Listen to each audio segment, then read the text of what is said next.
Vamos falar hoje então do capítulo 18, tá? Aqui são alguns apontamentos que o mentor espiritual Aulus ele faz a André Luiz e Hilário. Esses apontamentos estão dentro da reunião mediúnica que está acontecendo.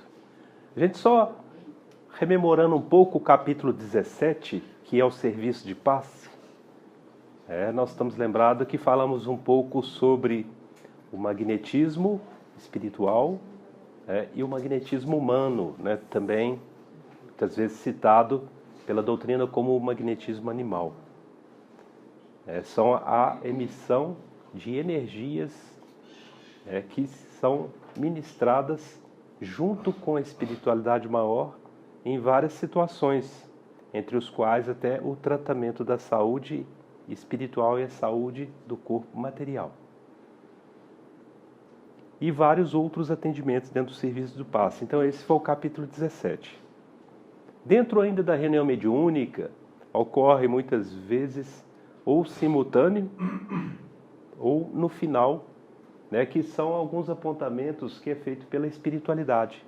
E dentro desses apontamentos está a psicografia, que é uma mediunidade onde ela pode ser exercitada através do espírito, fazendo a incorporação e tomando a destra do medianeiro e executando, ou não, muitas vezes simplesmente só por um processo de comunicação. A própria escrita é do médium, mas ele está retratando aquilo que está sendo ditado a ele. Essa parte da psicografia ela ainda se estende a um outro ponto.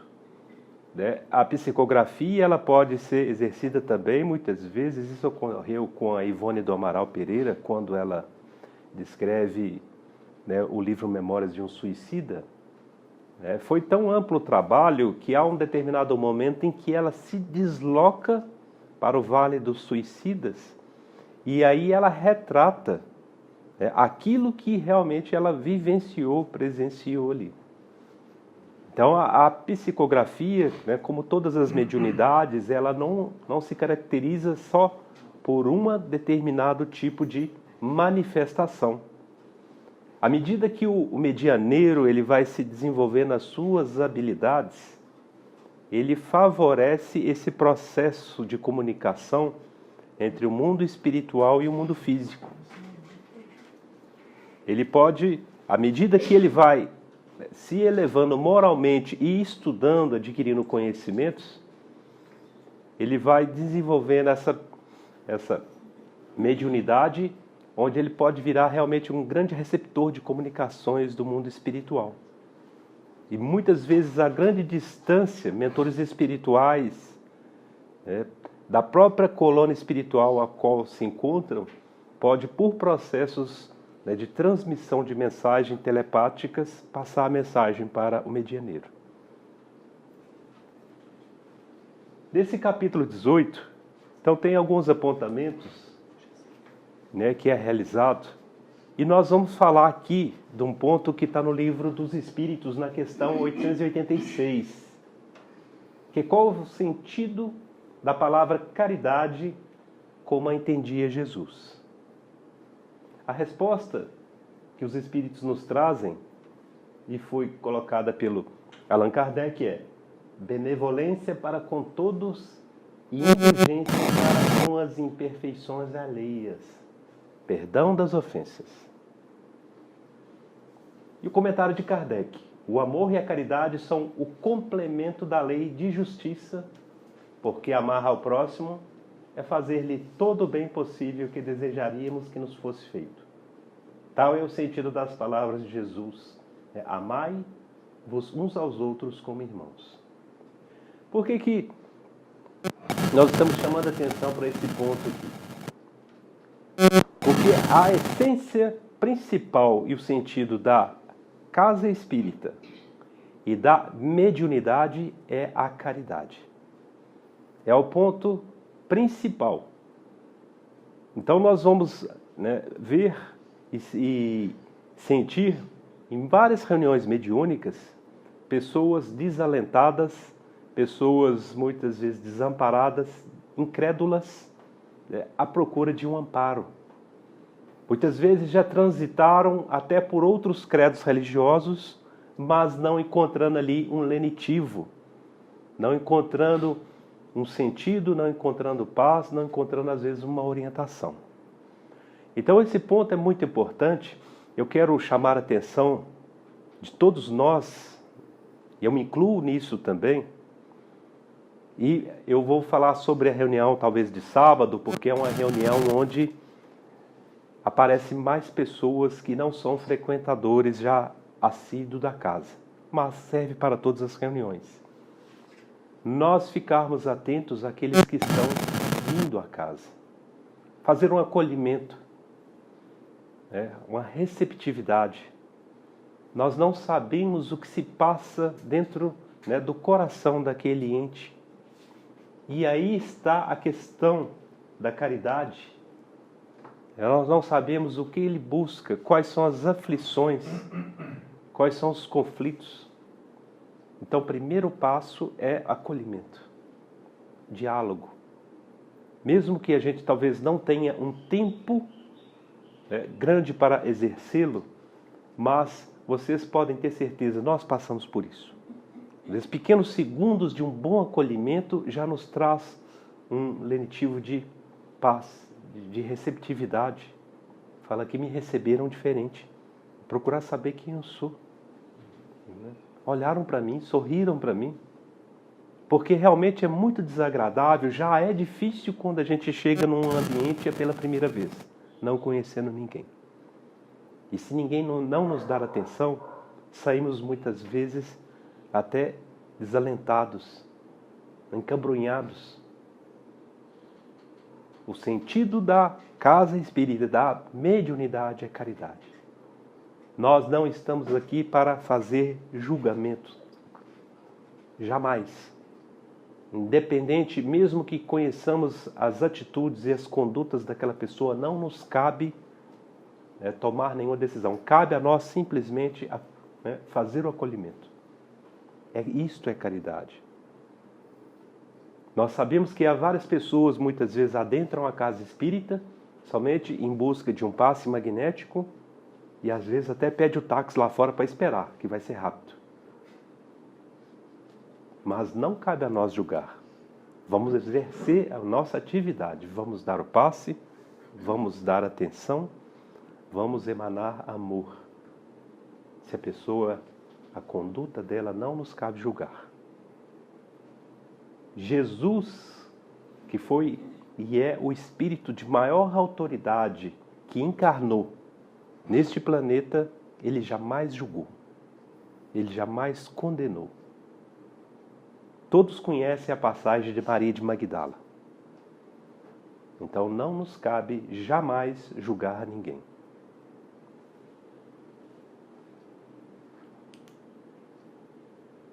No capítulo 18, então, começa, e um dos oradores, sob a influência de benigno mentor da espiritualidade, salientava a necessidade de conformação com as leis divinas, para que nossa vida mental se refaça fazendo jus às bênçãos renovadoras. A aceitação com relação à conformação é um processo de resignação às leis divinas. Porque o desencarne é um processo no qual o espírito retorna ao plano espiritual de acordo, ou em consonância com a sua vibração espiritual. Por que nós estamos falando isso? Há vários casos de pessoas que não aceitam o desencarne de um ente familiar. Ocorre todo dia. Mas enquanto está ocorrendo na casa do vizinho, na casa de um parente distante, está tudo normal. Mas quando ocorre no nosso lar, é um desastre. Aí não aceitamos. Mas ele era muito jovem, isso é injusto. Quem é jovem? Se nós olharmos a idade espiritual, talvez o nosso neto ele tenha muito, e com certeza tem muito mais maturidade espiritual que a nossa. Nós sabemos que os processos encarnatórios, né, nos tempos atuais, é renovação, é para o planeta de regeneração. Então são espíritos certamente com uma mais maturidade que a nossa. Não digo talvez moral, intelectual, certamente. E a conduta moral, né, cabe nós guiá-los, porque eles já têm isso, eles já trazem isso do mundo espiritual. Então, estão todos já com esse discernimento, essa missão, e não são espíritos ainda perfeitos, porque estão encarnando aqui, mas são espíritos, né, já de uma missão moral superior à nossa. Então, quando há um desencarne de um espírito jovem, às vezes ainda criança ou adolescente, ou começando uma idade madura, 25, 26 anos, nós temos que ter a conformação com relação às leis divinas. Procurar entender, isso é falta de fé quando a gente discute as decisões divinas. O próprio Jesus nos disse, né? Não cairá uma folha de uma árvore sem que Deus não queira. E aí existe outros processos que aí eu compreendo. Muitas vezes o amargor e a dor, principalmente da mãe, os progenitores, de um filho que venha cometer o ato do suicídio. É difícil realmente.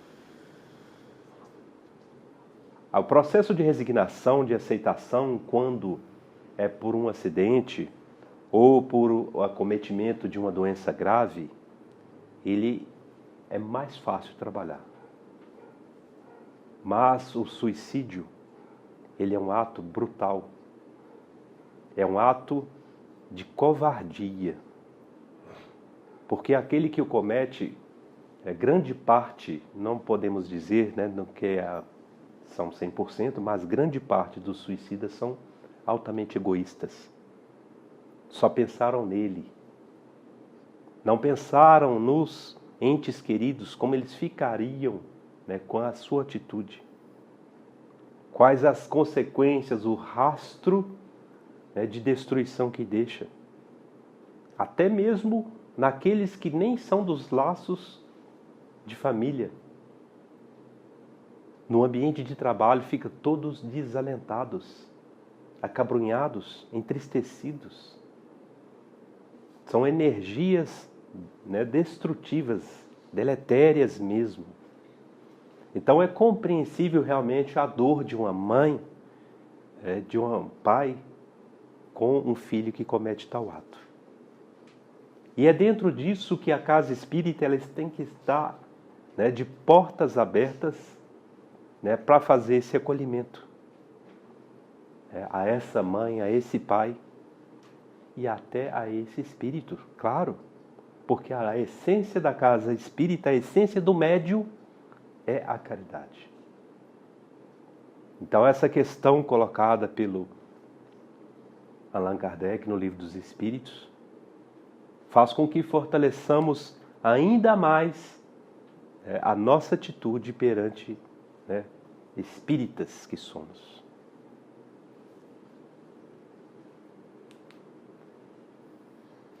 Então, nos aprendizes, né, junto com André, Hilário, faz uma questão a Aulus. Por que tantas mensagens pessoais dos espíritos amigos? E o Aulus responde. São respostas reconfortantes a companheiros que lhes solicitam assistência e consolo. Chico Xavier, um dos grandes exemplos na mediunidade, é exatamente, grande parte, ele se dedicava ao trabalho a isso, a trazer as mensagens consoladoras daqueles, né, que partiram. Mães ainda desalentadas, pais, ou filhos, também recebendo mensagens, né, do além-túmulo, mensagem das mães, dos pais. Está aqui, ó. As mensagens pessoais.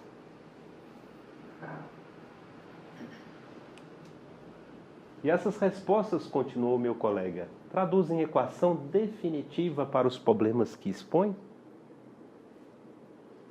Isso não, aclarou o assistente convicto. Entre o auxílio e a solução vai sempre alguma distância. Em qualquer dificuldade, não podemos esquecer que cada um possui os seus próprios enigmas. Nosso próprio enigma está relacionado com os nossos débitos de vidas pregressas. O que ele está colocando aqui é a questão. Mesmo a mensagem, ela traz um resultado efetivo?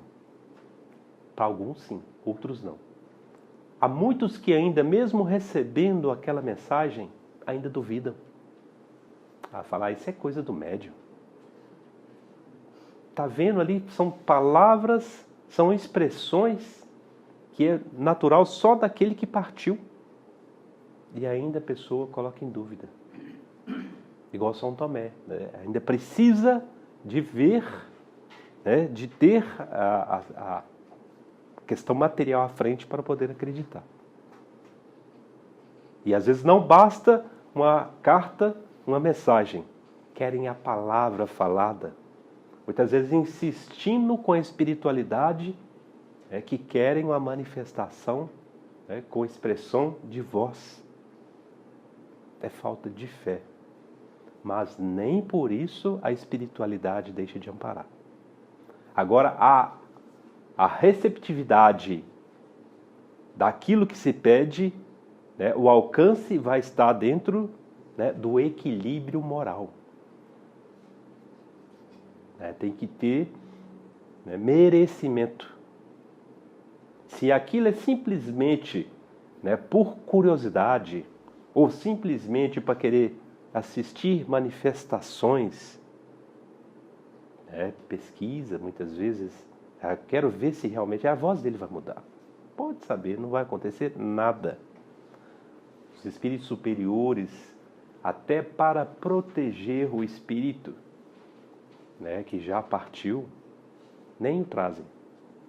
Nem o trazem. Para protegê-lo esses tipos de atitudes.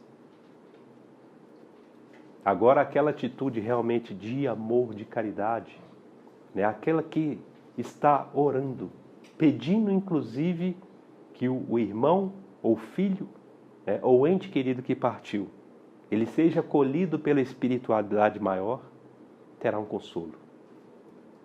Talvez aquele que partiu não tenha condições de se manifestar, porque ele pode entrar em vibrações de talvez tamanha tristeza ao reencontrar um ente querido, e principalmente se as atitudes dele para com a vida foi de desrespeito, então não é permitido, mas pode saber que às vezes vem um espírito de uma ordem muito superior trazer essa mensagem. Não poucas vezes, Chico Xavier, recebendo mães cujos filhos já haviam partido, e chegou a mãe tão desamparada, e ela toda chorosa, e ela relata para ele o que havia se sucedido. E todo mundo aguardando em volta as palavras do Chico. E ela aguardando algo dele. Ele a abraça e chora com ela. Só que ali quem tem uma visão espiritual mais profunda, vai perceber quanta energia que emana do espírito de Chico, energias de acolhimento, de paz, de serenidade, envolvendo aquela mãe naquela condição. São como luzes envolvendo e dando ela serenidade, dando ela paz, aceitação. Sem ditar nenhuma palavra, mas o sentimento.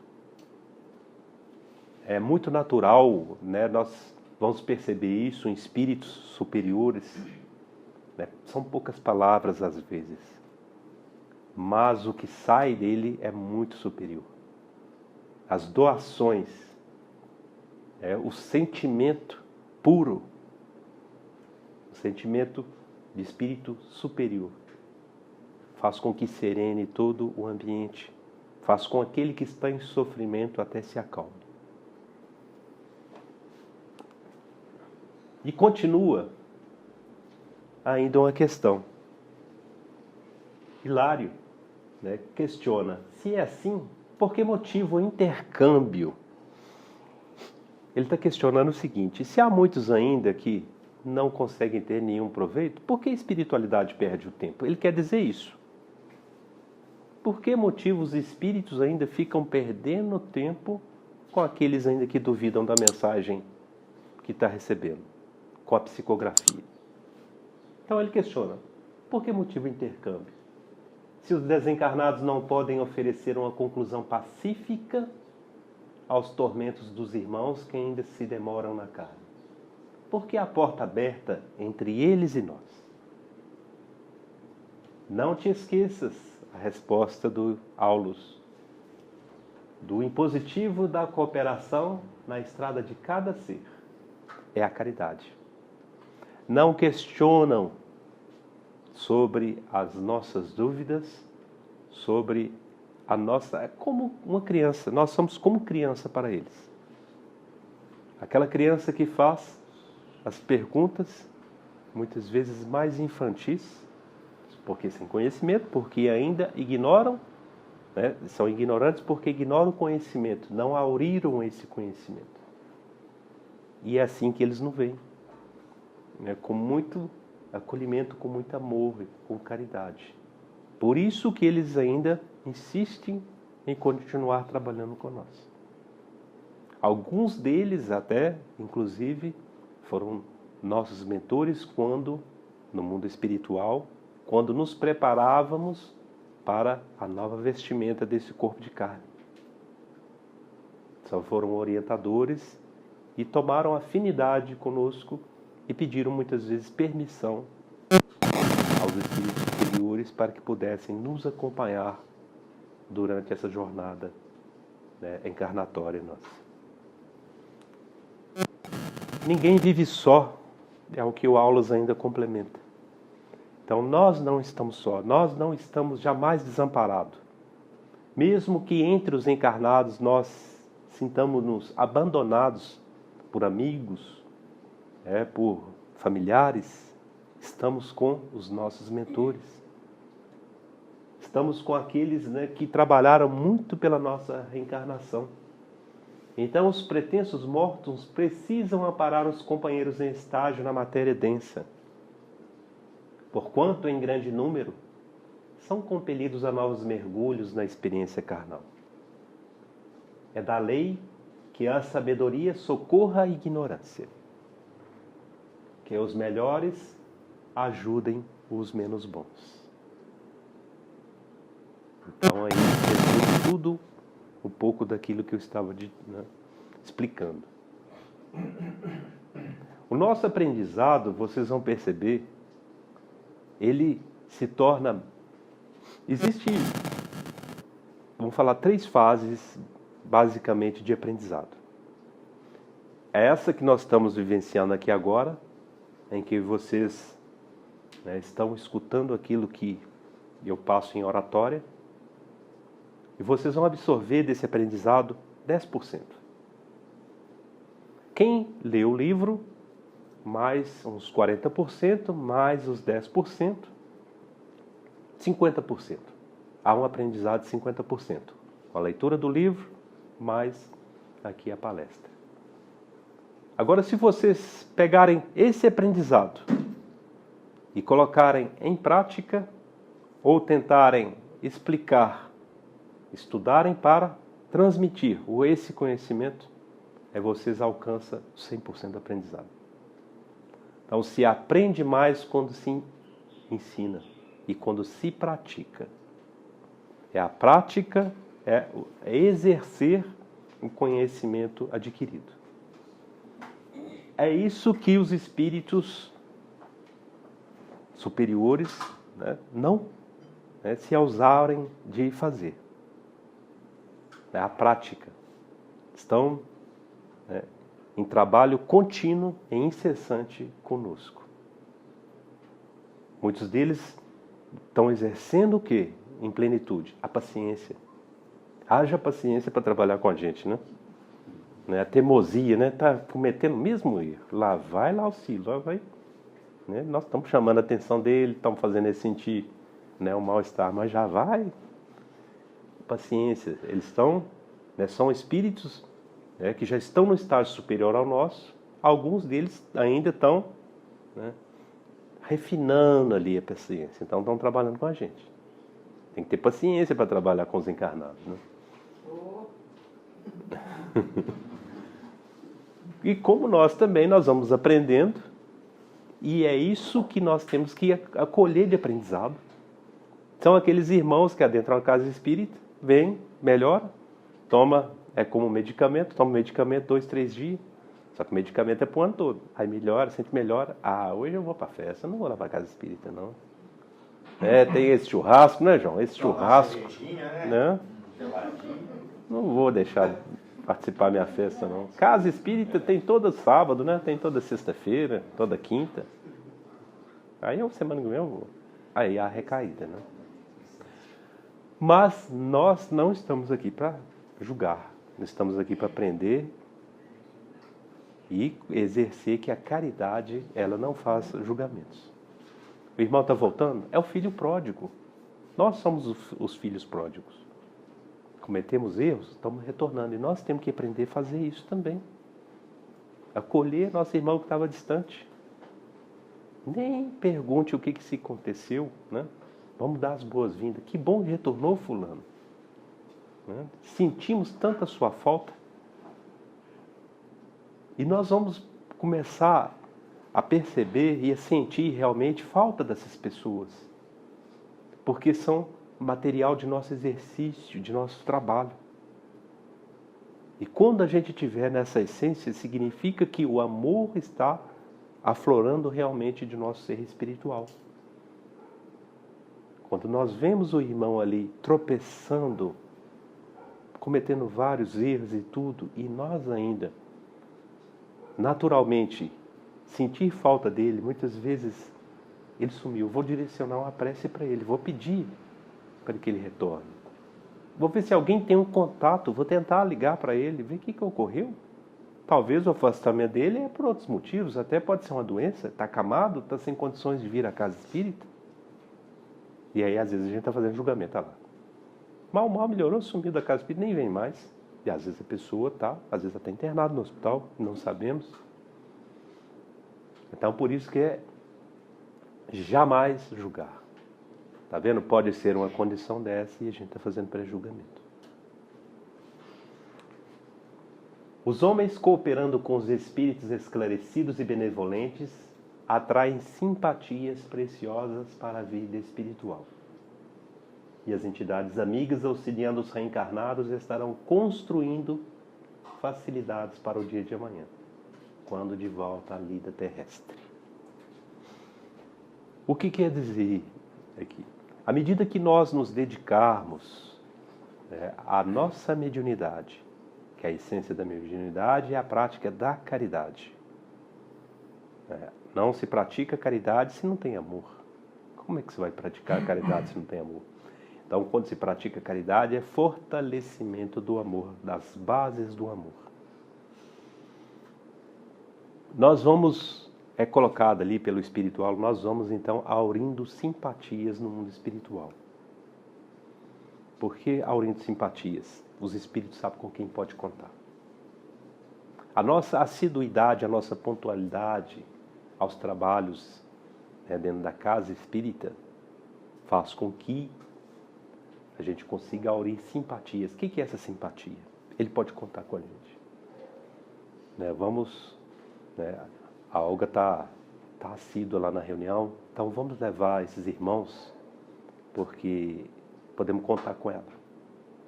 Vamos levar esses irmãos para receber uma orientação, receberem um pouco de energia, receber um pouco de matéria ectoplasma, que os médicos vão poder trabalhar.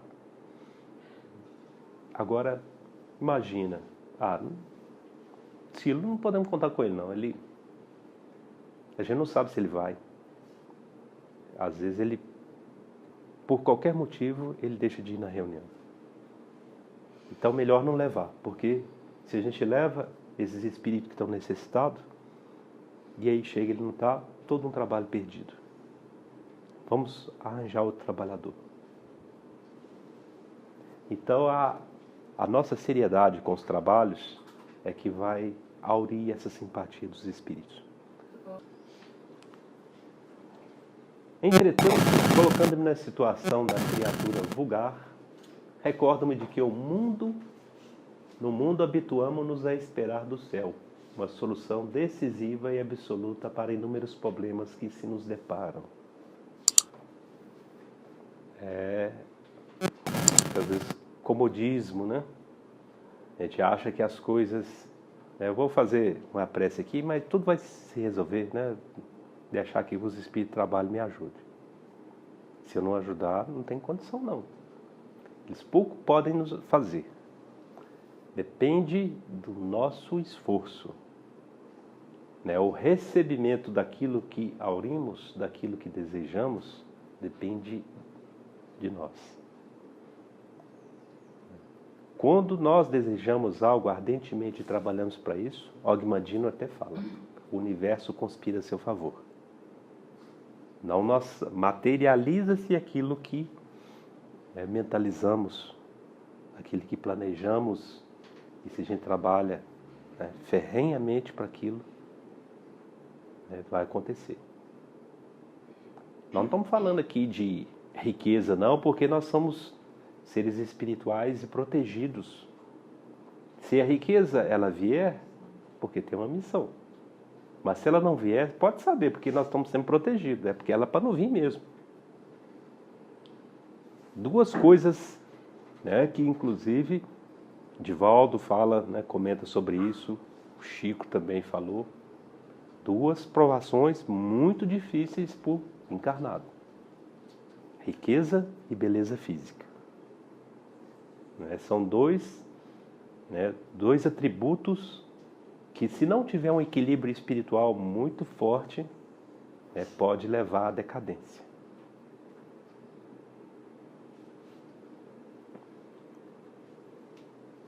Então, esperando que a espiritualidade vai fazer algo, nós temos que favorecer o trabalho para eles. E como é que nós vamos favorecer? É um pouco do que ela falou, os compromissos, um pouco do que a Olga disse também. Comunicar com eles, dialogar, como verdadeiros amigos que são. Respeito, pontualidade, assiduidade com os trabalhos. O exercer a prática daquilo que nós estamos aurindo em conhecimento. Eu tenho falado, com o segundo mandamento da Boa Nova do Cristo, que é a pura essência da caridade, o amar ao próximo como a si mesmo. A partir do momento em que começarmos a trabalhar isso com mais intensidade, nós vamos ver como as coisas se transformam em nossa vida. Os problemas passam a nem ser problemas mais. São pequenos contratempos da nossa existência que são superados com paciência, com calma, ponderação. Nós vamos aprender a não dar respostas de ímpetos, vamos aprender a silenciar, vamos aprender a orar. A gente ainda não está aprendendo a orar, não. Veja, as nossas preces muitas vezes são preces repetitivas, muitas palavras, poucos sentimentos, muito querer, muito pedir e nada agradecer.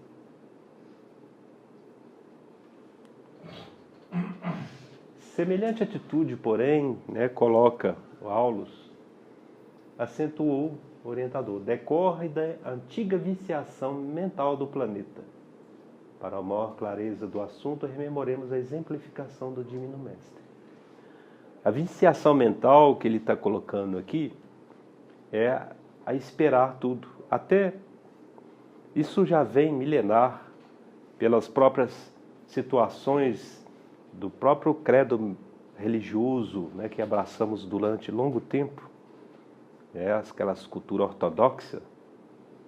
Então, ore que os espíritos vão te ajudar. Ore que os santos vão te amparar, te ajudar.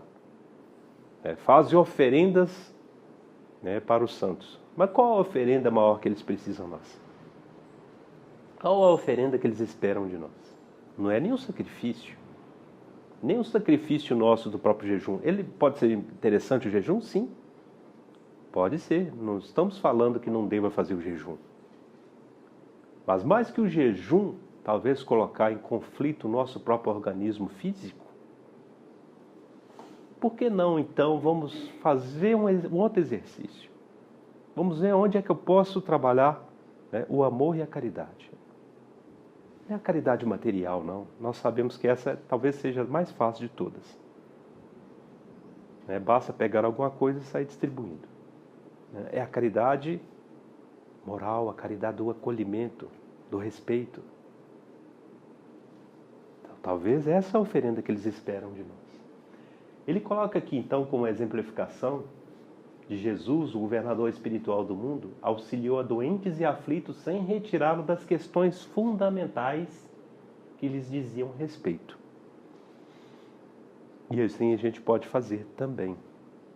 O que ele está colocando aqui, as questões fundamentais, como exemplifica a questão de Maria Madalena. Jesus acolheu, não julgou, não condenou, mas deu para ela o caminho.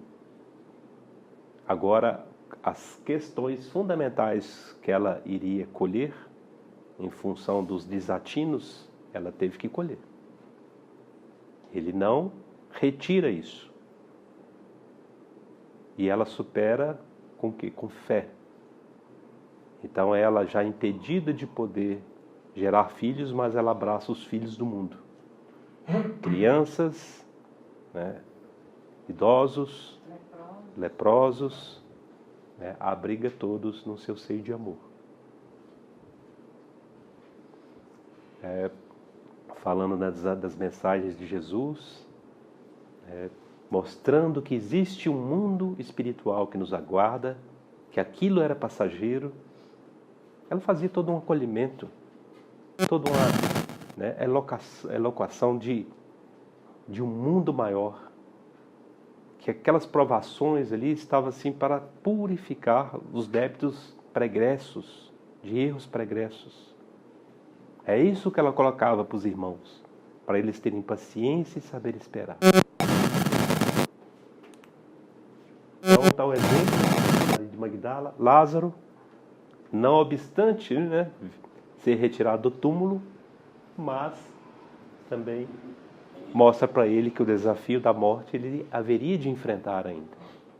Ele não seria, como corpo físico, não seria eterno como corpo físico. Ele é eterno como espírito. Ele ainda teria que aceitar essa questão. E Paulo, não obstante ser socorrido por Jesus às portas de Damasco, ter recebido a mensagem direta dele, mas também não eximiu ele das tribulações que ele havia de passar. Dos sacrifícios que ele teria que passar para então cumprir a sua missão e como forma inclusive de retornar à pátria espiritual já amenizado dos erros cometidos em perseguição aos cristãos. Segundo reconhecemos, seria ilógico aguardar dos desencarnados a liquidação total das lutas humanas. Isso significaria furtar o trabalho que responde ao sustento do servidor ou subtrair a lição do aluno necessitado de luz. É nós acharmos que os espíritos vão nos livrar de tudo. Eu estou aqui frequentando a casa espírita, estou levando sério os trabalhos, mas eles não vão livrar de tudo não, nem pode, porque é o exercício, é a prova que nós vamos fazer, e aqui eu estou aprendendo, lá fora eu tenho que colocar em prática,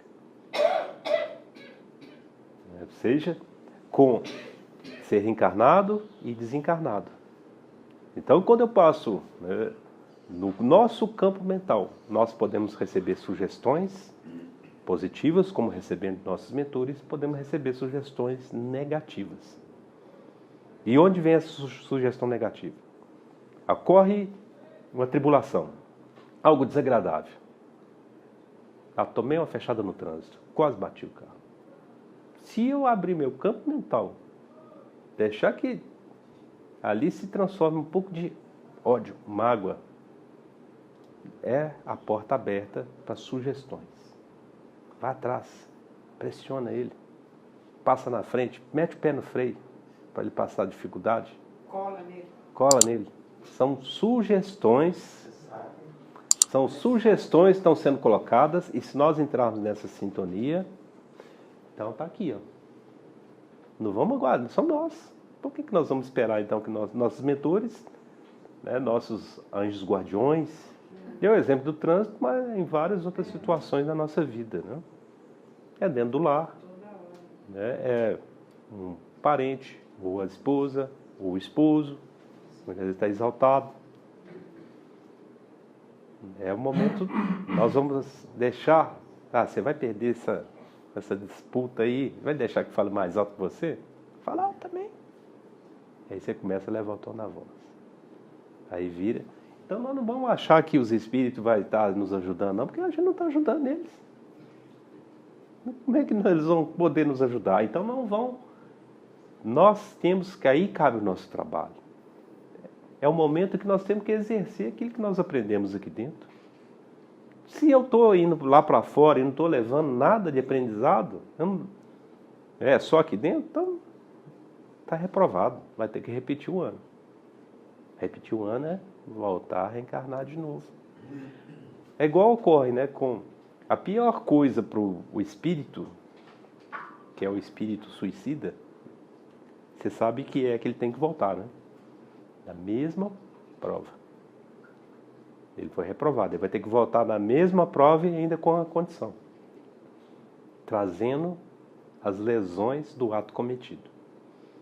Você deu um tiro no ouvido, ele vai voltar com um problema no campo auditivo, talvez sem audição. Você atingiu até, né, o campo da visão, pode ser surdez e ainda cegueira, né, do lado que ele cometeu o delito. Se ele tomou elementos corrosivos, ingeriu soda cáustica, ele vai ter um problema eterno de gastrite e úlcera. Vai ter que conviver com aquilo. Ele provocou isso.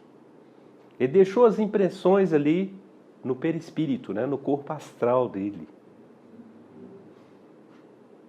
Eu estou comentando isso, tá? Porque se nós temos todo esse tipo de conhecimento, eu estou comentando a questão do suicida, porque o suicida, inclusive, para se refazer, ele chegar, vamos falar, no estágio da encarnação, você chegar ao fim, naquele passo de evolução, ele vai levar uns 200 a 300 anos. Porque muitas vezes o processo reencarnatório dele não pode ser rápido. Alguns tem que ser rápido para aliviar, porque às vezes é tão grave que ele vem para ter um pouco alívio. Aí o processo desse aí vai levar uns 300 anos mesmo. Mas eu estou chamando a atenção disso, é questão das nossas atitudes. A gente não repetir o ano, né, falando assim desse, né, para que todos possam compreender. É aquilo que nós aprendemos aqui, se nós não nos esforçarmos em colocar no nosso cotidiano, na nossa vida, nós não estamos levando nada. Vamos ser o quê? Médiuns falidos. A dona Didi, ela já falou várias vezes isso. Né, dona Didi? Principalmente para mim, né? Ela é minha mãezona, né? Sexta-feira, ela que fica aí me... Fala, Didi. Fala, você ia falar alguma coisa? Não, eu estou falando é a verdade. Uhum. E quem leu o livro, né, Tormentos da Obsessão, vai ver que Nosocoma Esperança está lá. Né? Quem são, né, os internos? A maior parte dos internos que está lá.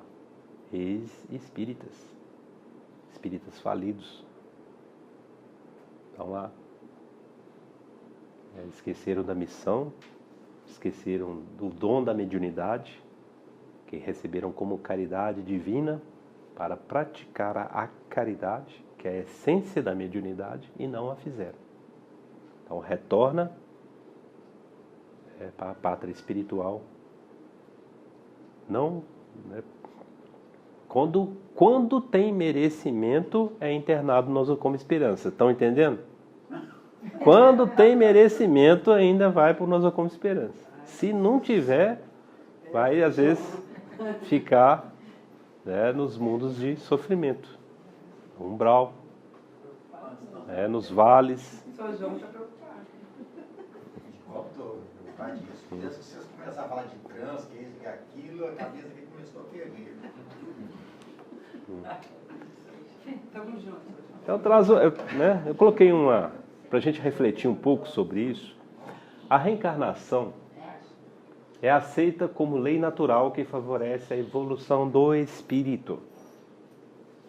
Em cada existência corpórea, o espírito recebe oportunidades para reparar equívocos cometidos em existências anteriores e para desenvolver novos aprendizados. Cada reencarnação é precedida de um planejamento que permite ao reencarnante renascer no meio propício e junto a pessoas onde se faz necessário desenvolver aprendizados e os acertos espirituais.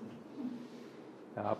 Nós estamos falando aqui, o capítulo ele retrata sobre apontamentos durante a reunião mediúnica em que está a psicografia, trazendo mensagens de consolo aos espíritos desalentados, trazendo também mensagens de orientação, às vezes alertas aos frequentadores da casa, aos trabalhadores da casa.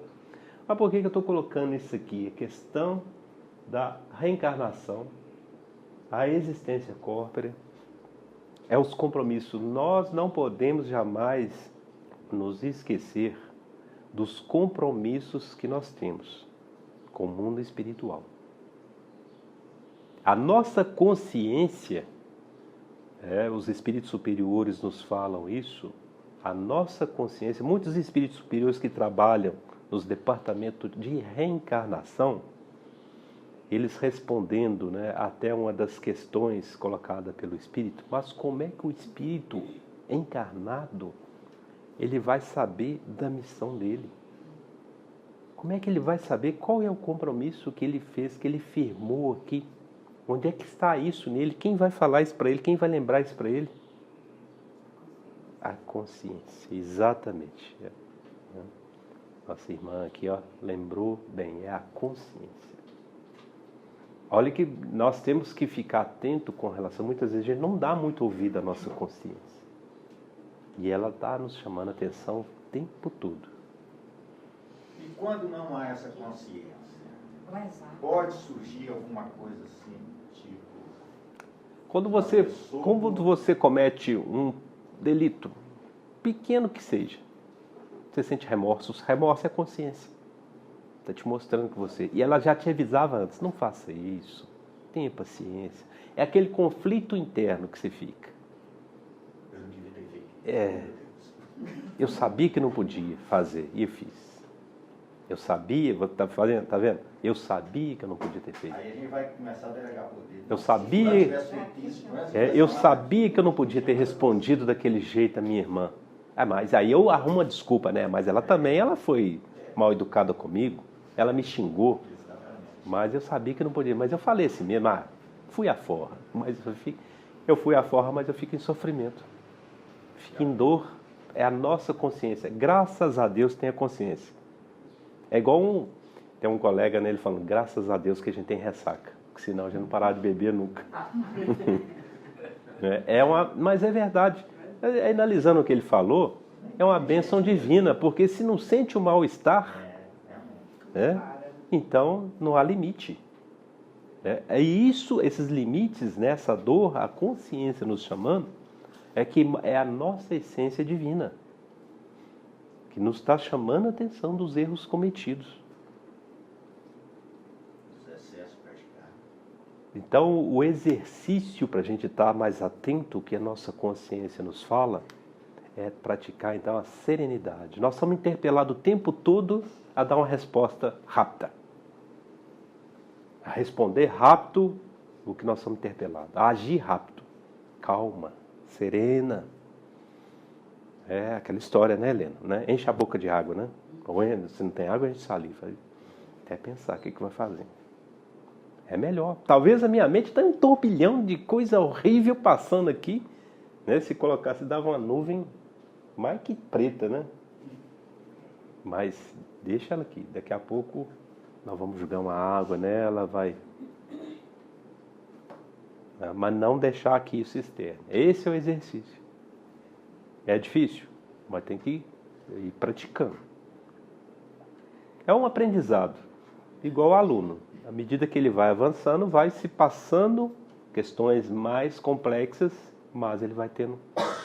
O aprendizado das bases dá a ele conhecimento para resolver problemas mais complexos futuros. Assim é o nosso aprendizado. Então, nas pequenas coisas, somos interpelados a sair do desequilíbrio. Se a gente superar aquilo, nós vamos aurindo mais forças. Nós somos bombardeados constantemente. A espiritualidade já nos tem falado isso. E nós estamos, não só nós aqui, com todas as casas espíritas, todos os espíritas, não só espíritas, mas todos aqueles principalmente que se encontram um pouco à frente de qualquer credo religioso, são assediados, né, ferrenhamente por espíritos desordeiros, espíritos maus. Qual o objetivo deles, principalmente? Fazer cair na incredulidade aquele credo religioso, para que os irmãos se afastem. Se for, né, de um determinado credo religioso, ou um sacerdote, ou um pastor, ou um padre, onde eles vão conseguir tentar ferir, né, aqueles que ele frequentam. E eles trabalham ferrenhamente nisso. São as questões de sexo. Vão tentar criar desvirtuamento ou tentar fazer com que aquele passe a ter determinados desejos, ou até por crianças, para que seja descoberto e coloque todo incrédulo aqueles, né, frequentadores da credo religioso. Então nós temos que estar atento quanto a isto, né? Por isso que não devemos jamais julgar. Tem um escândalo, nós temos até que orar por esses irmãos. O assédio de espíritos, né, maus em torno deles é muito grande. Porque fazendo com que eles caiam, sabe que, né, aquele rebanho que está ali, que ele está conduzindo, vai todo cair, vai ficar disperso. Vai ficar sem uma liderança, né, sem um líder religioso, sem um líder, né, de luz. E assim eles têm trabalhado, né, com relação a todos nós espíritas, porque eu falo todos nós porque o nosso trabalho ele abrange, né, uma ordem maior, que são dos desencarnados. São aqueles irmãos que muitas vezes estavam sendo escravizados, estavam sendo ludibriados, e aqui eles encontram acolhimento e a verdade. E aí esses espíritos revoltosos passam a nos perseguir. Temos que nos ficar amedrontados quanto a isso? Não, de forma alguma.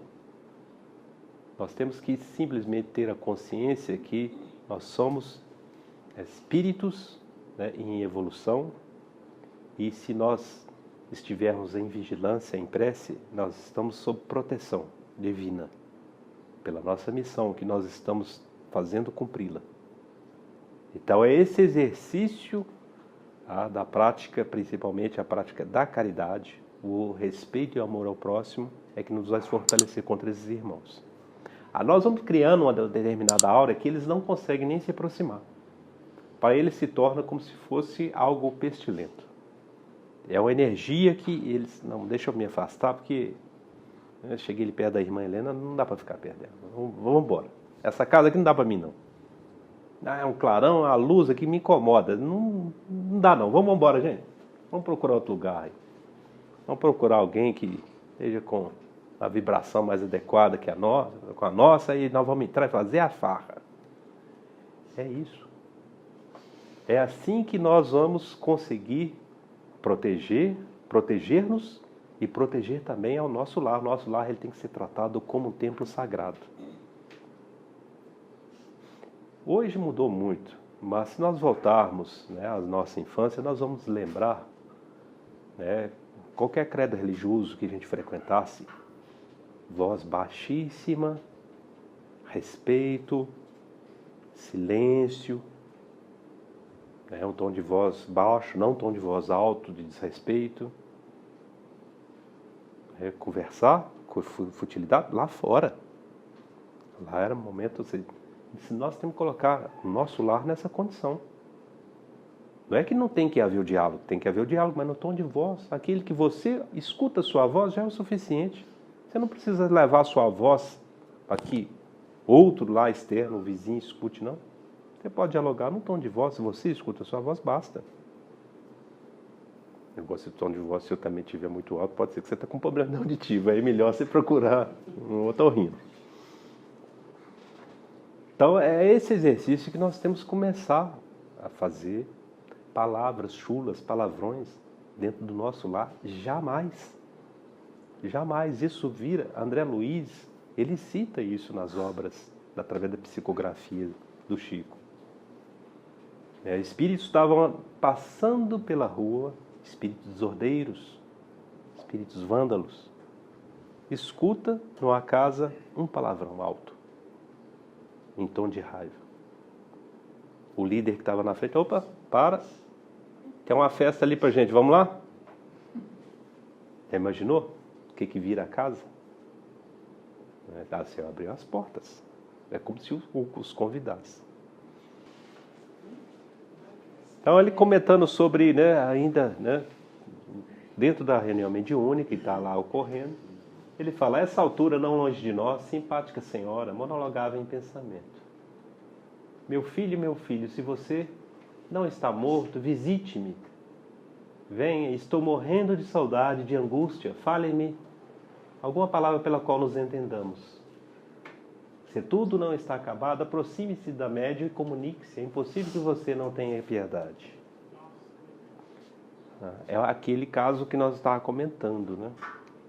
O encarnado, ele pede, às vezes já veio a mensagem, já veio o amparo, mas ele está insistente ainda aqui, né? Então, leve rumor, retaguarda feriu-nos atenção. O rapaz desencarnado apresentou-se em lastimáveis condições. Avançou para a triste mulher, nominada por invencível atração. Da boca amarfanhada escorria amargura em forma de palavras comovedoras. Nesse caso, esse espírito é um espírito suicida. A mãe dele está na casa espírita em busca de um lenitivo, em busca de uma resposta. Mas o que ela está pedindo, a espiritualidade não vai conceder. A manifestação dele através da médium para que ele conversasse com ela. Porque ele vai emanar as condições em qual se encontra. Se ocorresse isso, o desequilíbrio dela seria muito maior. No campo mental dela, inclusive, já passa a ideia até do próprio suicídio. Então, se ocorresse talvez essa comunicação, isso fomentaria ela ainda mais a prática de tal ato. Na ilusão que, talvez praticando aquilo, ela poderia estar junto a ele e consolá-lo. Mero engano, porque não se sabe para onde vai. Aí que às vezes a separação se torne maior ainda. Há um grande engano, muitas vezes, principalmente ocorre isso muito pela cabeça dos pais, acharem que a questão de anteceder a partida, anteceder a morte do corpo físico, vai fazer com que se une aos entes que partiram antes. Ao filho, né, ou a filha, quem seja, ou ao esposo, depende do campo vibratório. Um fato ocorre até por caridade da espiritualidade. No caso, são várias situações. Vou falar desse caso do suicídio. Quando eles são acolhidos, que são levados, né, até mesmo para o Vale dos Suicidas, são separados espíritos homens e espíritos mulheres. Isso é por caridade, até para que não haja um campo vibratório voltado, ou seja, para interesses, né, relativos ao sexo. É um assunto complexo, mas que demanda, né, autoconhecimento, num estudo mais aprofundado para poder se falar do que ocorre. Então há essa separação.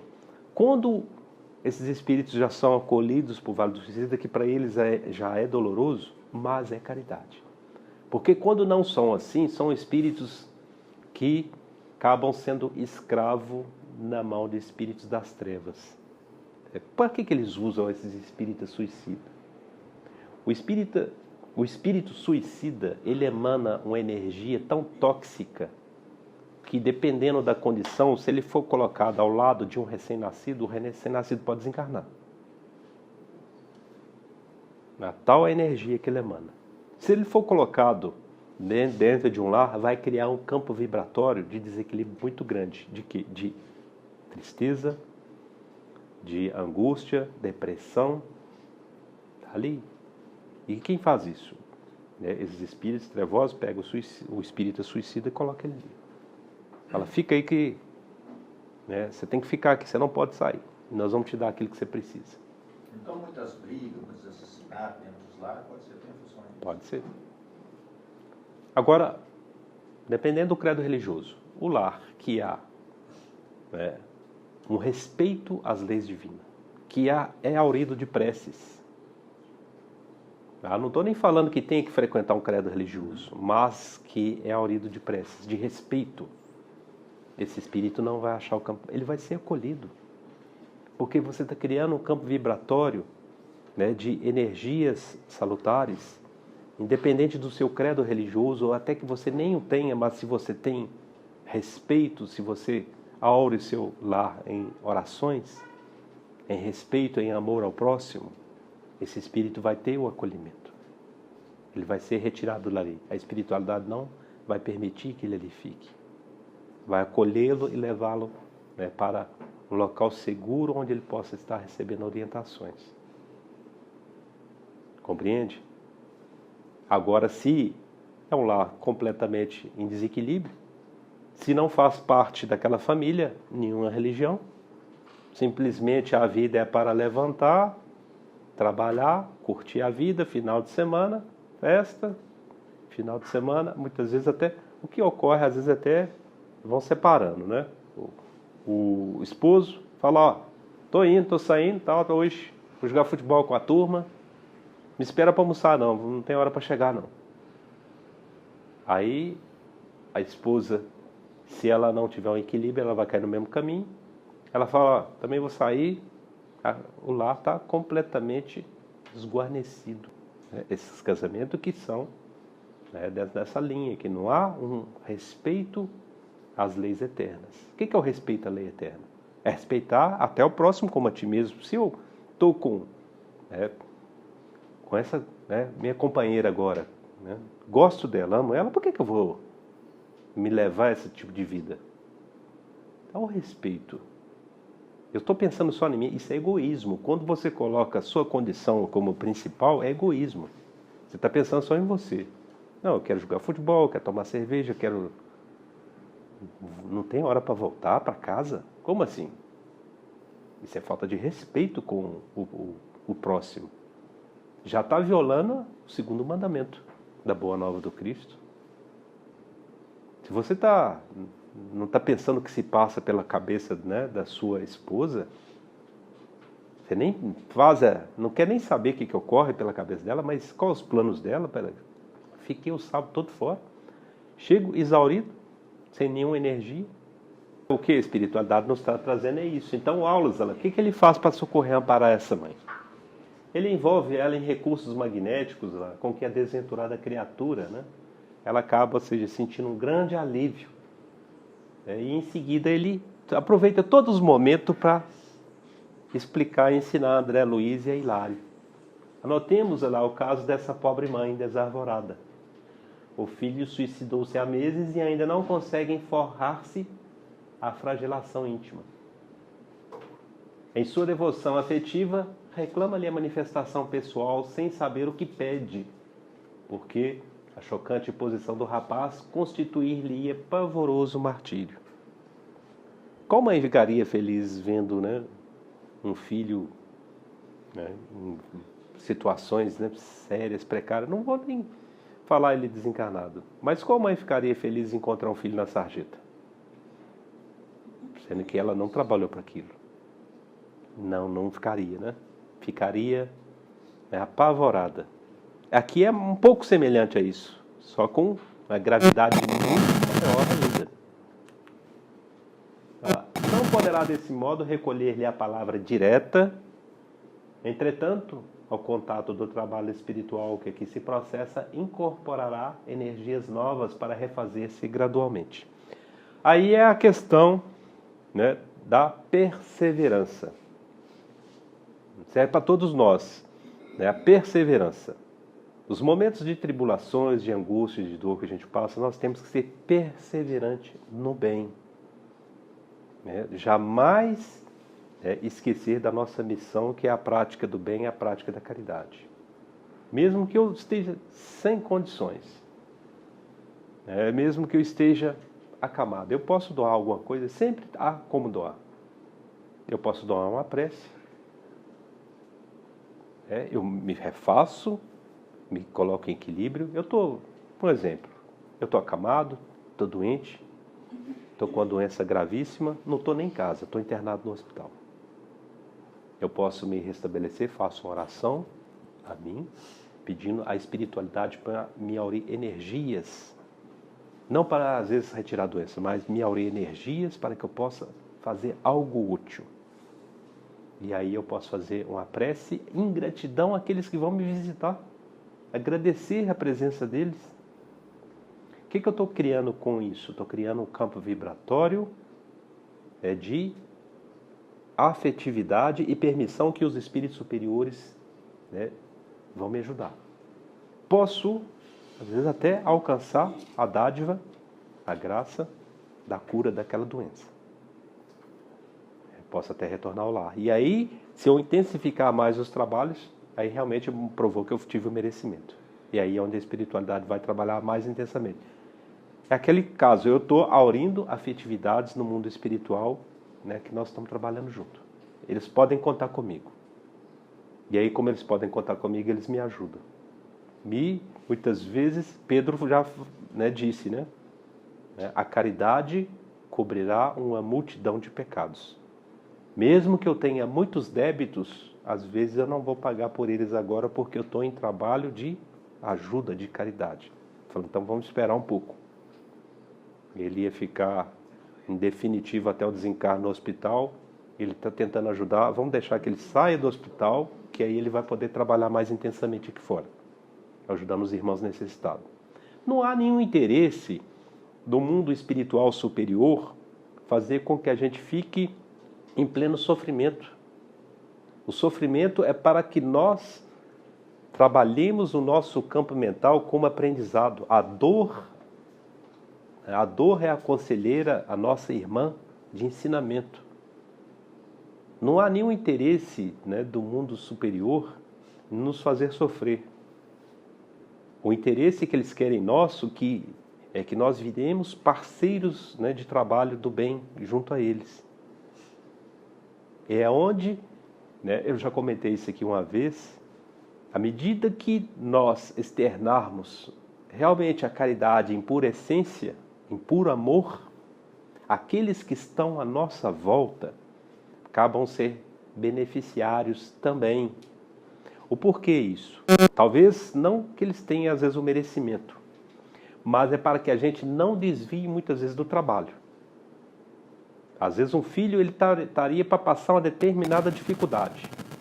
E para que aquela mãe não se desvie dos trabalhos que estão sendo tão benéficos na casa espírita, porque a presença dela, às vezes, na casa espírita está ajudando 10, 15 espíritos desalentados por semana. E a ausência dela deixaria de amparar muitas vezes esses espíritos.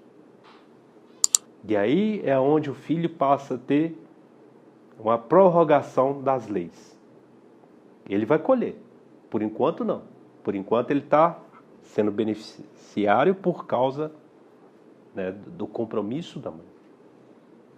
Então, aqueles que estão à volta dela estão recebendo. Mas, a partir do momento em que ela partiu para o mundo espiritual, desencarnou, aí ele vai... Agora, a missão dela está outra. Então, aí ele vai colher.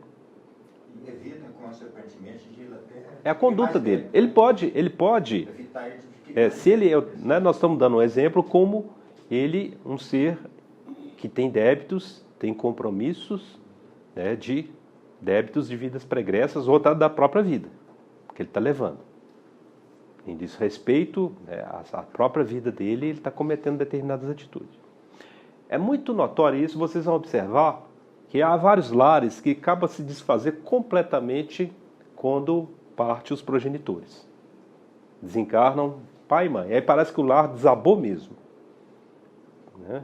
Entra um desequilíbrio total, fica completo. Por quê? Enquanto estavam ali os dois, né, os progenitores, havia um equilíbrio espiritual.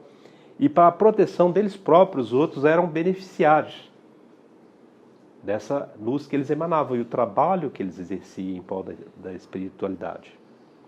A partir do momento em que eles desencarnam, vão para o mundo espiritual, lá são acolhidos e são direcionados para outros trabalhos, que agora eles vão colher o que eles estão semeando. O campo vibratório deles agora é com eles. É responsabilidade deles.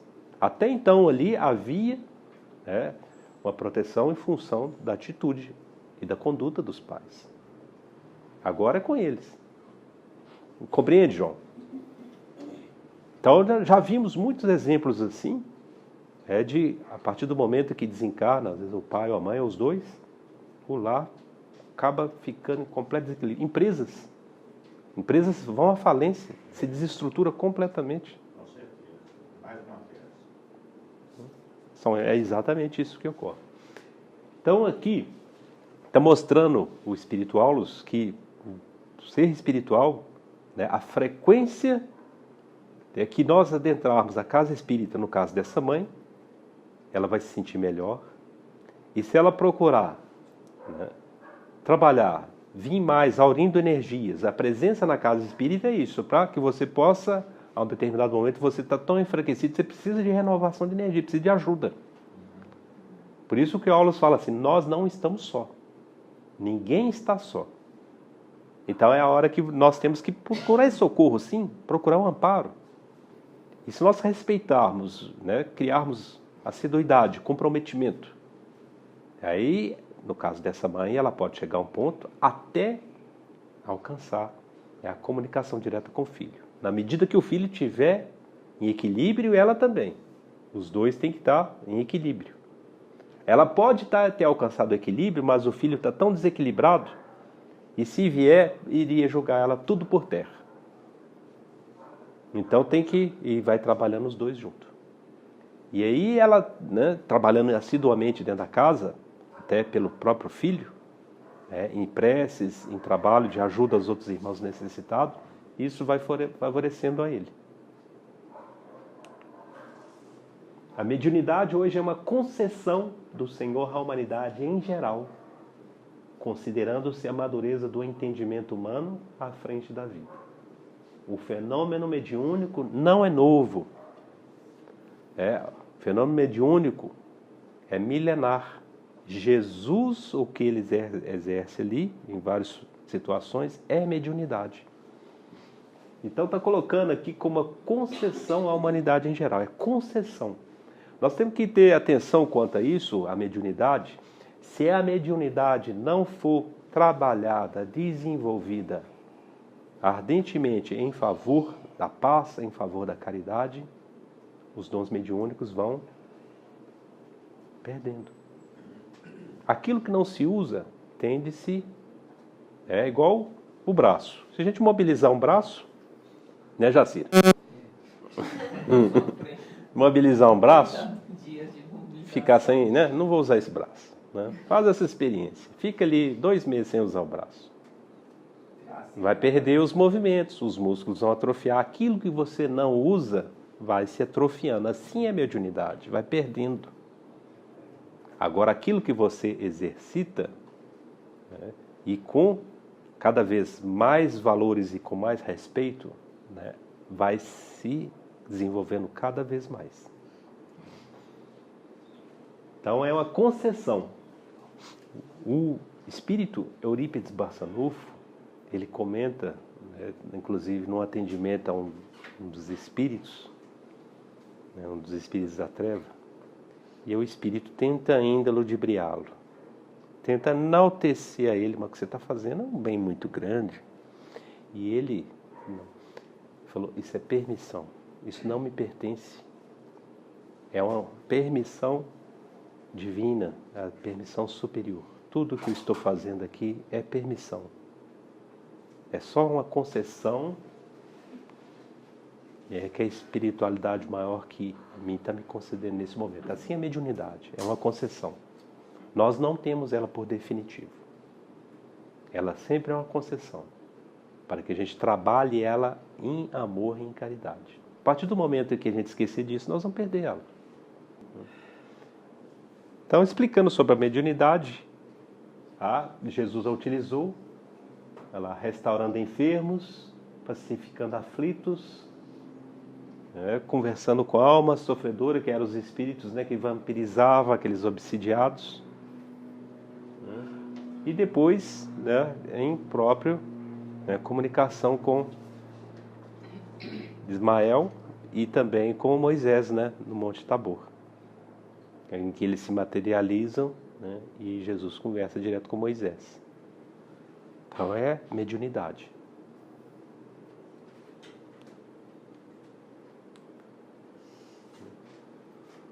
O condutor da casa controlou o cérebro da medianeira e tomou-lhe o braço, escrevendo aceleradamente. Em minutos rápidos, os apontamentos de Gabriel então ficavam concluídos. Ele chama a atenção a questão da mediunidade, né, que, olha, se nós voltarmos uma recapitulação rápida do livro, eles estão trazendo de uma forma sucinta todos os dons mediúnicos. Fala dos vários tipos de mediunidade, fala como se pode trabalhar a mediunidade dentro da casa espírita. Deu vários exemplos, inclusive a mediunidade consciente, a mediunidade inconsciente, a psicografia, falando sobre psicografia, fala sobre a clarividência, a clareaudiência, nos capítulos precedentes. Então, falando como é trabalhado o campo mental, sobre a parte do eletromagnetismo, como é ser trabalhado tudo com médio, como campo de recepção do mundo superior, e ele chamando aqui a atenção da mediunidade, como ela deve ser trabalhada, e cita que é uma concessão. E aqui é a mensagem que está trazendo. Meus amigos, dizia o mentor, é indispensável procurar na mediunidade não a chave falsa para certos arranjos inadequados na Terra, mas sim o caminho direto de nosso justamento à vida superior. Compreendendo assim a verdade, é necessário renovar a nossa conceituação de médium, para que não venhamos a transformar companheiros de ideal e de luta em oráculos e adivinhos. Até na própria casa espírita, muitas vezes a gente procura, vamos lá, procurar o Mádio. Mádio, o que você sabe? O que você acha que está acontecendo? Tá assim, assim. Nós estamos querendo aqui, procurando companheiros de ideal de luta em oráculos e adivinhos. E quando um companheiro desse sai dos trilhos? Todos nós, às vezes, cometendo, todos nós. Não, todos nós estamos sujeitos, né, a quedas. E aí entra a caridade. Não julgar, não condenar, amparar. Um diálogo, né? Um diálogo com carinho, com respeito. Muitas vezes um chamamento de atenção. O chamamento de atenção ele é ouvido quando é colocado com respeito, com carinho. E quando falta isso? Desculpa. Pode faltar, exato. Porque nós somos seres falíveis. Às vezes ainda ali nós não estamos em equilíbrio para fazer, né, tal trabalho. Mas agora nós já estamos com esse equilíbrio. Nós já passamos por várias situações. Mas pode saber que jamais a espiritualidade maior deixa de nos socorrer. Se muitas vezes dentro da casa espírita nós não temos ainda alguém preparado para que venha a nos, né, fazer esse acolhimento, esse chamamento, ele virá de outro lugar. Quando não, da própria espiritualidade maior. Muitas vezes pegando esse irmão, acolhendo ele no momento em que ele adormece, que o corpo físico dele vai adormecer, ele é levado ao mundo espiritual. No livro do Enigmas da Desobsessão, Jaider coloca essa condição. É levado, né, o espírito é levado, ou no mundo espiritual, ou às vezes numa reunião mediúnica, onde às vezes o encarnado ele vai se manifestar dentro de uma reunião mediúnica, e aí ele é, né, dialogado e mostrado a ele onde é que ele está errando, onde ele precisa, né, ter a corrigenda. No último estudo do Enigmas, nós citamos essa parte que o Jaider coloca lá. Então, observa que nós não podemos jamais falar que não há amparo. O tempo todo nós estamos recebendo amparo da espiritualidade maior.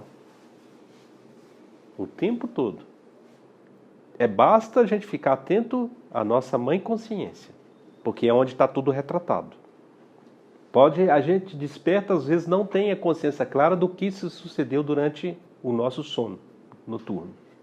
Mas a nossa consciência está clara. Está tudo gravado. É onde vem e nos chama a consciência. Olha, por que você não pega um livro? Às vezes a sua consciência te fala, pega um livro, lê um livro. Você não está fazendo nada, por que você não aproveita hoje? Você está de folga? Vai lá na casa espírita, vai escutar um pouco a palestra, ou vai trabalhar. Que aí só o seu campo mental já não fica naquela turbulência. Vai trabalhar, faça algo, movimente. A consciência nos chama a atenção o tempo todo. Então nós não podemos jamais depois chegar à pátria espiritual e chegar lá e reclamar. Eu fiquei, né, desolado, desamparado. Quando o pai precisava de vocês não me ajudavam. Não podemos jamais dizer isso. E nós vamos ver que nesses momentos de maior dor que a gente passa, de maior sofrimento, é onde nós estamos sendo muito mais amparados ainda. Quando Jesus, na pátria espiritual, quando Pedro já estava lá com ele, já cerca de 2 semanas, e aí Jesus fala com ele, Pedro, agora que você está bem, aproveite. Sinta tudo de bom que tem aqui, fique à vontade, você tem um merecimento. Ele fala, mas Jesus, você não vai ficar? Não. Mas por que Jesus? Eu tenho que retornar para a terra. Mas por que Jesus? Ele falou, porque tem muitos ainda em sofrimento. E eu não posso descansar enquanto houver um gemido na terra, eu não descansarei. Aí o Pedro levanta e fala, também não, e vem junto com ele. O que eu estou querendo dizer é o seguinte, em toda situação que nós estivermos em sofrimento, muitas vezes a gente acha completamente desamparado. Mero engano. Com a maior dor que nós tivermos, pode saber que o nosso irmão maior, ele está atento. Por mais que seja imensa essa multidão, Aí é que está um espírito superior, né? A ordem de um espírito superior. Tem bilhões de seres aqui encarnados e desencarnados mais ainda. Mas ele conhece a todos, sabe das angústias e das dores de todos. Graças a Deus, né? Então não estamos desamparados. E quando nós abrirmos o nosso campo mental, a nossa porta, para que ele entre, ele autoriza então um trabalhador para vir nos acudir, vir nos amparar. Há casos em que não ele próprio vem, até muitas vezes ele próprio vem. E aí são trabalhos intensos, né, que são realizados. O tempo todo. Sem nenhum intervalo. Os espíritos superiores, conta-nos, né, tem um espírito superior, chama Carlos de Canalejas, né, que a última existência dele foi na Espanha. Ele mostrando para os aprendizes na colônia espiritual, ele falando, mas você também atua aqui? É sua obrigação? Ele falou, não, porque aqui também nós temos carência de trabalhadores. Então, por isso que os espíritos superiores, eles trabalham constantemente, não tem tempo para banalidades. Porque o mundo superior é carente de trabalhadores naquele nível de autoridade espiritual. Está vendo como ocorre? Então nós temos que ter o respeito e abraçarmos a questão da nossa mediunidade em respeito a eles. Essa concessão a nós concedida é para que respeitemos a mediunidade e usemos ela, né, junto a eles. Transformando, né, a dor em paz. Transformando a angústia em alegria. Ao visitarmos, não digo nem enfermo, muitas vezes, né, um dos nossos próprios pais, aqueles que ainda têm, domingo de tarde, é um dos momentos muitas vezes mais tristes para os pais. É um momento em que eles praticamente estão, às vezes, abandonados. E nós, às vezes, somos incapazes de ir lá, às vezes, fazer uma visita. Levar até, né, um pão sovado. Eu lembro o costume no interior, né, eles gostavam muito do pão sovado. Levava para tomar o café da tarde. Olha que coisa maravilhosa. Mas a gente é incapaz de fazer isso. Mas se dá o luxo, estou cansado, e vai lá, fica, baba no sofá todo, dormindo, né? Despojado. Isso não aconteceu comigo. Vamos em frente, então. O Espiritismo, simbolicamente, é Jesus que retorna ao mundo, convidando-nos ao aperfeiçoamento individual, por intermédio do trabalho construtivo e incessante. Nas leis de cooperação, não devemos esquecer que cada qual de nós transporta consigo questões essenciais e necessidades especiais. O Chico Xavier, ainda, né, encarnado, ele recebeu, né, uma comunicação direta do médico espiritual, Dr. Fritz. Ele falou, Chico, você quer que eu resolva esse problema seu do glaucoma? A gente pode fazer uma cirurgia aqui e você fica completamente curado do glaucoma. Ali o ponto, ó, não esquecer que cada qual de nós transporta consigo questões essenciais e necessidades intransferíveis. Sabe qual a resposta que o Chico deu para ele? Muito obrigado, te agradeço muito, mas eu já estou acostumado com esse glaucoma e eu sei que eu preciso dele. Se você me retirar esse glaucoma, virá outro. Talvez outra enfermidade que eu não estou acostumado, talvez o sofrimento seja até maior. São as necessidades intransferíveis, cada qual, né, passa, precisa dela. O Camilo Cândido Botelho, né, que é o espírito que com Ivone do Amaral, né, nos trouxe, né, o livro, né, Memórias de um Suicida. Ele relata depois, para ele o castigo foi a cegueira, né, onde veio traz ele a decisão de cometer o ato do suicídio. E ele perdeu a visão e não se conformou com aquilo. Ele é um escritor, o escritor precisa, né, da visão para poder escrever. E ele se viu numa condição que ele dependeria muito das pessoas. E ele não quis jamais aceitar isso. Depois veio para ele a explicação o porquê daquela cegueira. Numa encarnação precedente, ele, por um amor doentio a uma jovem que ele conheceu ainda, né, adolescente, e ela vem esposar outro homem. E ele jamais se conformou com aquilo. E ele fica com o campo mental em desatino, enceguecido, né, por um amor que não alcançou. E quando ele alcança uma determinada posição, ele persegue ferrenhamente o casal. E, com ferro em brasa, ele atinge os 2 olhos, do então esposo da ex-namorada, para que ele ficasse inutilizado. Aí ele consegue compreender, então, porque naquela fase da idade dele, ele tinha perdido a visão. Porque aquilo que a gente imprime também no nosso semelhante, nós estamos imprimindo no nosso corpo astral. Tudo aquilo que a gente faz para com o próximo, nós estamos imprimindo em nosso, né, corpo astral, nosso perispírito.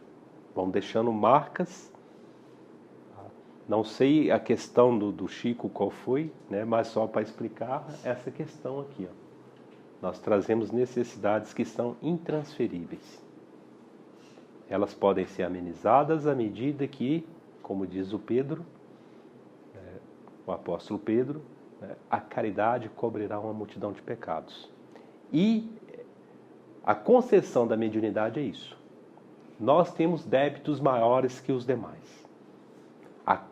A mediunidade é uma concessão a nós dada para que trabalhemos nos 2 planos.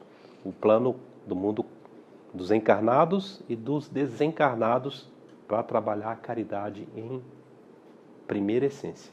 Essa é a essência da mediunidade.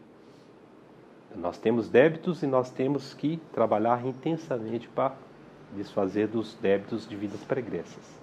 E a caridade é que vai nos dar esse tributo para a gente lavar aquela, né, roupa suja que nós provocamos, né, de outrora. Desencarnados e encarnados, todos palmilhamos extenso campo de experimentações e de provas, condizentes com os impositivos de nosso crescimento para a imortalidade. Não atribuímos assim ao médium obrigações que nos competem em caráter exclusivo e nem aguardemos da mediunidade funções milagreiras. Um ponto aqui muito importante. Não vamos achar que a mediunidade, né, vai trazer milagre. Aquele que vem receber o passe, se ele não tiver com campo mental de fé, de respeito, ele não vai aurir nada, não vai alcançar nada. Da mesma forma, nós, se não trabalharmos a nossa mediunidade intensamente em prol, né, de amor e de caridade, também nós não vamos aurir nada. E se o Espiritismo e a mediunidade não nos solucionam os enigmas de maneira absoluta, que estarão ambos fazendo no santuário religioso da humanidade. Se não estão resolvendo, não solucionam os enigmas de maneira absoluta, o problema não é com a mediunidade, é com o Espiritismo, não, é conosco mesmo. É uma reflexão, essa questão é uma reflexão. Como é que nós estamos trabalhando isso? Espiritismo e mediunidade como 2 altares vivos do templo da fé. O crer, o acreditar. Mas tem que ser uma crença, não pode ser simplesmente, eu acredito porque acredito. Não, tem que ser uma crença nas bases sólidas do conhecimento, através dos quais contemplaremos de mais alta a esfera das cogitações propriamente terrestres, compreendendo por fim que a glória reservada ao espírito humano é sublime e infinita no reino do universo.